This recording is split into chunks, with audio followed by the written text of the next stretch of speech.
Back to school is almost here, and if you're anything like me, the thing that stresses me out the most is mornings and figuring out what to pack for school lunches. So this week, I spent 2 hours stocking my freezer with everything we need to make back to school lunches actually manageable. Nut free lunchbox ideas, grab and go breakfast, and easy snacks my kids will actually eat. All made from scratch and all nut and egg free.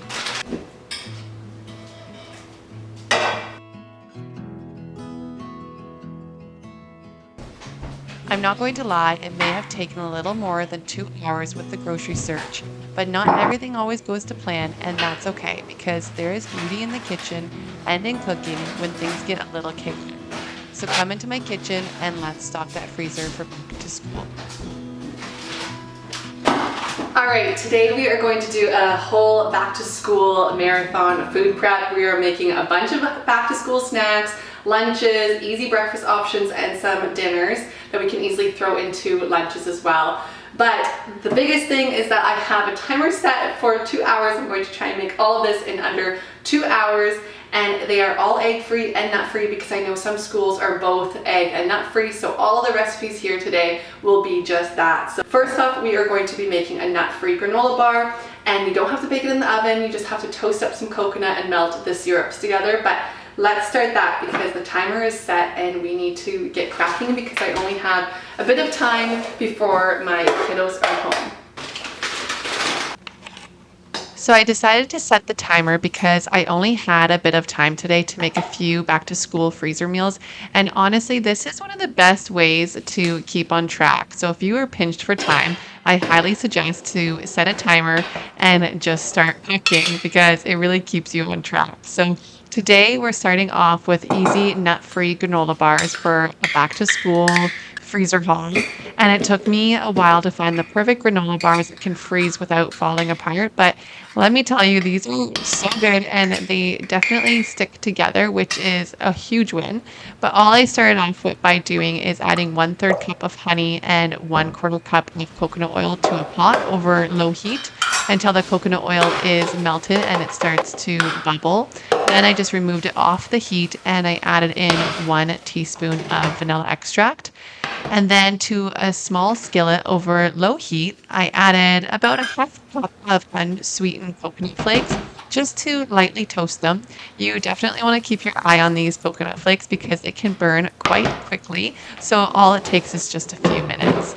And then now for the mixture, I just added in all of the ingredients into a bowl. So I started off by adding 2 cups and 1/3 cup of quick oats. And then I added in about 3/4 teaspoons of cinnamon and just a little pinch of salt. And then once that was all combined, I added the toasted coconut flakes to the bowl. And again, just be careful with the coconut flakes to avoid them from burning.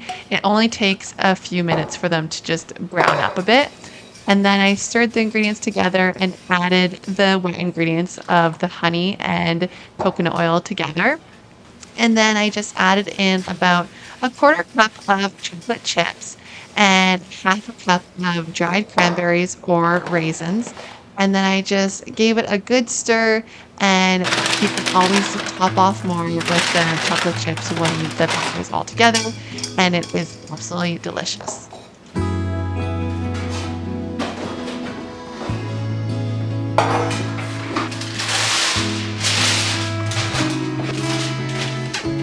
So now I'm just going to spread this evenly into this lined tray, and then I'm just going to stick them in the refrigerator for about 2 hours until they kind of harden up a bit.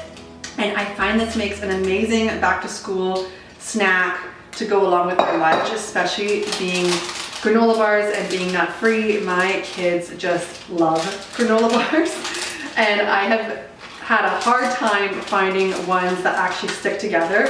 And if these ones cause you issues, just add in a little bit more liquid and it is so tasty.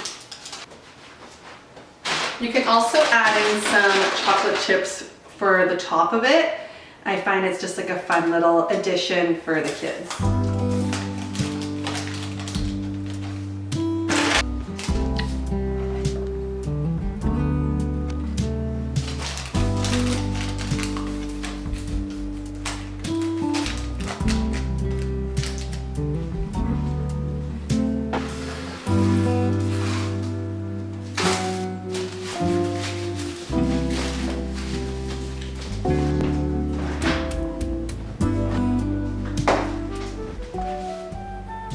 When I was writing this list down, I thought I had it down to a science to what I was planning to make, but I definitely went off course since I didn't have a few of the ingredients on hand, nor could I find them at the store. And I just started to think that it's so easy to get caught up in following a recipe that sometimes it's easy to forget just to simply enjoy being in the kitchen and to swap out an ingredient if you don't have it, or to try combining different ingredients your kiddos love and see if it turns out. Because some of the best things I've made with my kids are what they call concoctions, where we pull different items from the fridge and pantry and combine them together in some form.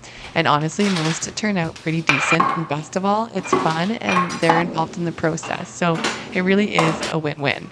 But now I'm moving on to a very easy sweet potato curry, and I am doing it in the crock pot, but you can easily do it over the stovetop. And it freezes so well, and it's a perfect back to school lunch, or even for those busy back to school dinners. It's handles well for that as well. And you can just use it as leftovers for the kiddos' lunch. And I know curry might not sound like the perfect back to school meal for kids, but trust me, it is so good. And my kiddos love it, even with the veggies in it. So I just started off by peeling and chopping three sweet potatoes into cube sized pieces and finely chopped about half an onion. And you can go with red onion, white onion, Spanish onion. I did choose white this time, but you can just switch it up and make it fun. And then to the crock pot, I added about 14 ounces diced canned tomatoes and 1 can of full fat milk. And you definitely want the full fat because it makes it nice and creamy. And then I added 1 can rinsed and drained chickpeas. And then I added the chopped sweet potatoes and onion. And after that, I just went in with 3 garlic cloves and I minced those up, and then I added in the different spices. And I adjusted the spices a little to make it a little less overpowering for my kids because curry spices can absolutely have quite the flavor in them. So I adjusted them a little bit, and you can absolutely adjust the taste as needed as well. But the true recipe calls for about 1 teaspoon curry powder, 1.5 tablespoons ground masala, a 1/4 teaspoon paprika, and a 1/4 teaspoon cumin.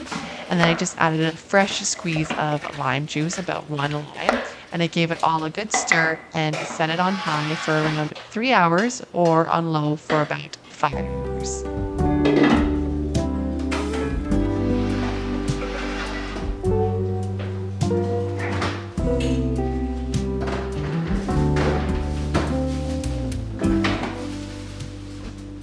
Okay, so I've been at this for about an hour now, and now we're moving on to the orzo. It's an easy back to school lunch or a quick dinner to grab on those busy school nights. But I'm just going to grate some fresh carrots, grate some onion, and slice the broccoli real small to add into like a nice creamy cheesy orzo dish.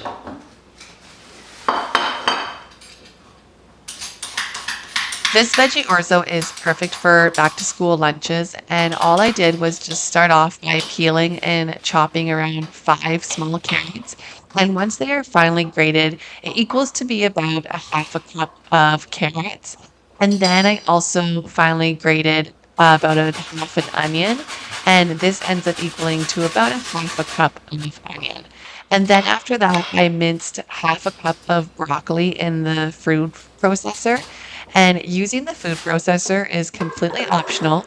I just thought of using it after I finished grating the carrots because it is definitely far easier. So if I thought of it sooner, I would have just added the carrots into the food processor as well and just grated that up.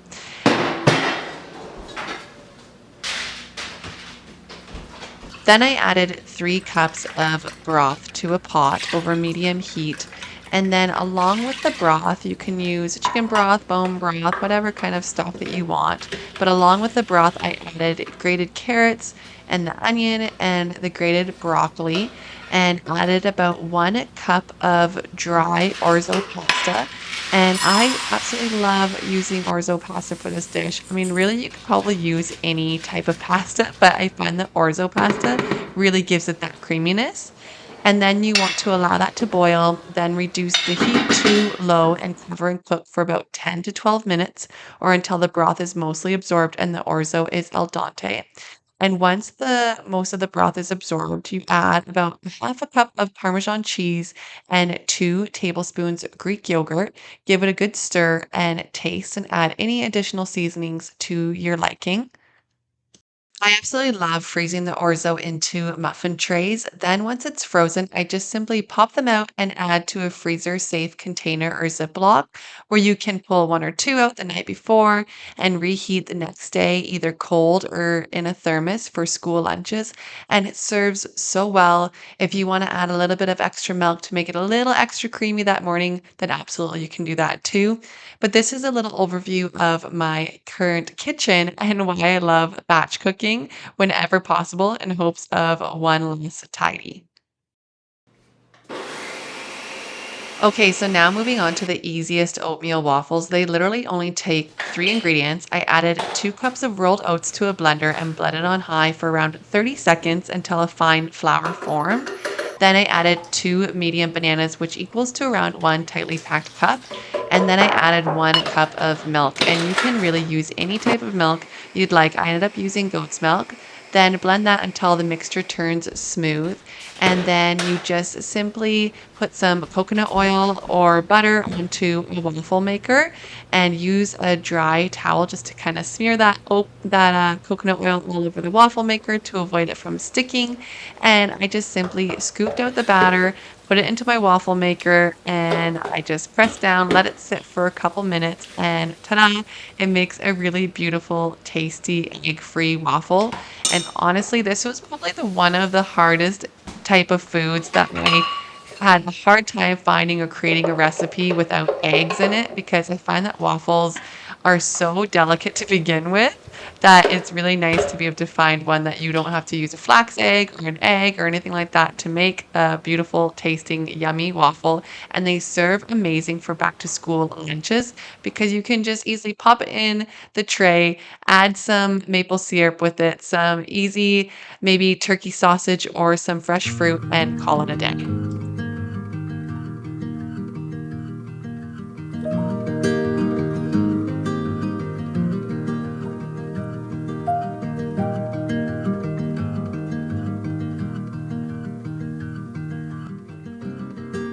Okay, so now after I've kept these granola bars in the refrigerator for around 20 minutes, I just simply sliced them up and added them to a freezer safe container or a Ziploc bag. And they are easily stored in the freezer for about 3 months. And even when you pull them out for the school lunches, I just pull out one or two at a time and then I throw it in the lunchbox and they still seem to stay together quite well. So these are definitely a must try for a granola bar. And again, they can freeze for up to 3 months. So oftentimes I double batch them because they just go over so well and are eaten very, very quickly. And then as for the waffles, I definitely had more made here, but little fingers were already in them and they devoured them and they really enjoyed them for a lunch. So next time I'm going to probably triple the recipe for these waffles, and then I'll have lots to save in the freezer. And when you pull them out of the freezer, all you do is just add them to a toaster, toast them up like you would bread, and you can serve them just like that.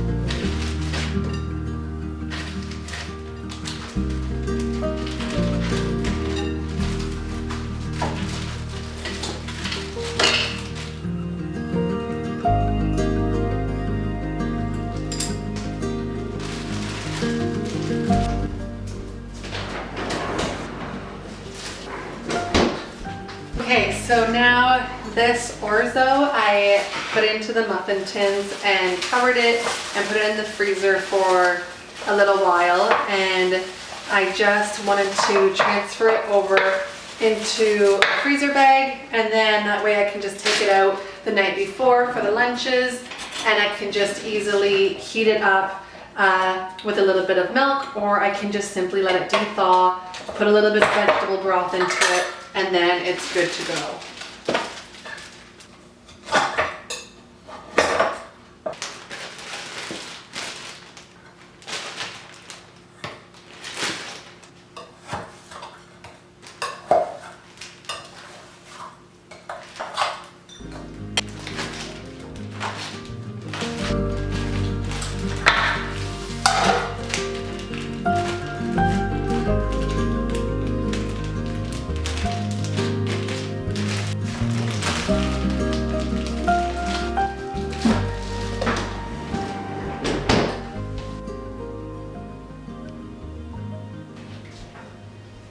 it's just over an hour and 40 minutes since I have done all of this.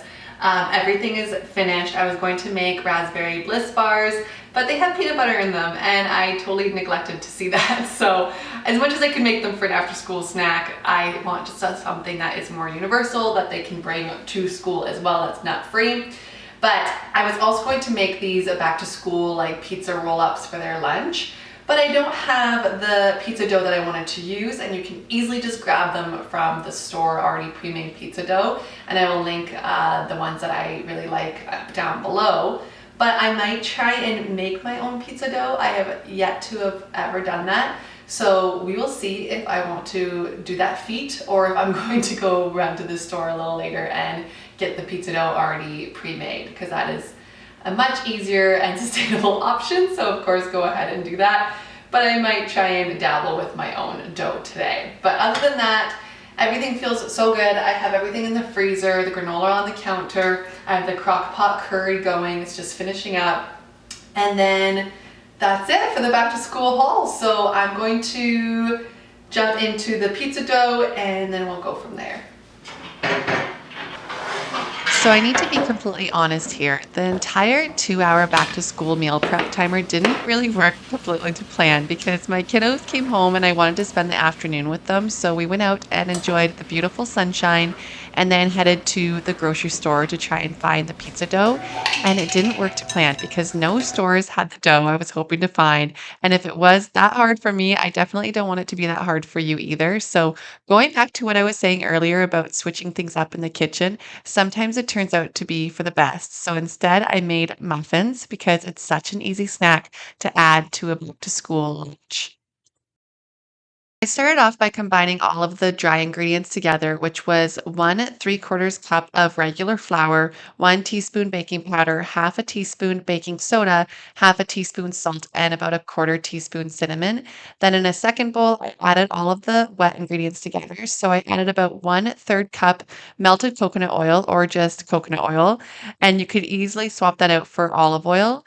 And then I also added in a half a cup of honey or maple syrup. And then the original recipe calls for 2 eggs at room temperature, but I did swap that out for flax eggs. And flax eggs are completely easy to make and they are easily swapped out for eggs, especially in muffin recipes. So all I did was I ground some fresh flax seed together and I added about 2 tablespoons of ground flax seeds to a bowl and then about 5 tablespoons of water. And then while I let that sit for about 5 minutes, I added the remaining wet ingredients. So I added the 1 cup plain Greek yogurt. And then once the flax egg was ready, I added those in as well. So that would equal to about 2 eggs. And then I added 2 teaspoons vanilla extract. And once that was all mixed and stirred to combine, I added the wet ingredients to the dry and I gave that a good stir. And once I gave that a good stir, I wanted to add in some fresh or frozen berries. I was preferably looking for some frozen blueberries because I thought I had a big bag of them, but I was absolutely mistaken and I had no frozen blueberries. So I went on and used the fresh strawberries and I completely forgot I had in the fridge. So that was amazing to find those. So I just chopped those up quite small and I added that into the batter and just simply folded those up and stirred them around a little bit. And you can easily swap this out for any type of fruit. You can do strawberries, blueberries, rhubarb, whatever your kiddos love. And it makes for such a delicious muffin. Oven was set to 400 Fahrenheit and the batter makes about 12 muffins. So really you could absolutely double the recipe since they store in the freezer for up to 3 months and they aren't mushy or soggy or anything when they come out. So definitely a must try muffin recipe for back to school. My kids don't start school for a little while yet, but it does feel good to have a few simple options to pick from when it comes to the first week because I just want my babies home with me all of the time. And when school starts back up, I know I will be a complete mess. And if one last thing is on my mind and taken care of, especially when it comes to meal prep, I find it really does help, especially when it comes to back to school and all of the things that come with it, right? So If you are like that as well, I hope you found some inspiration for back to school meal ideas. And I would love to know down below if there's any staples you enjoy prepping and you enjoy making ahead to make those school days easier. But thank you so much for watching and subscribe if you enjoy homemaking, cooking, and meal prep videos. I hope you have a beautiful day.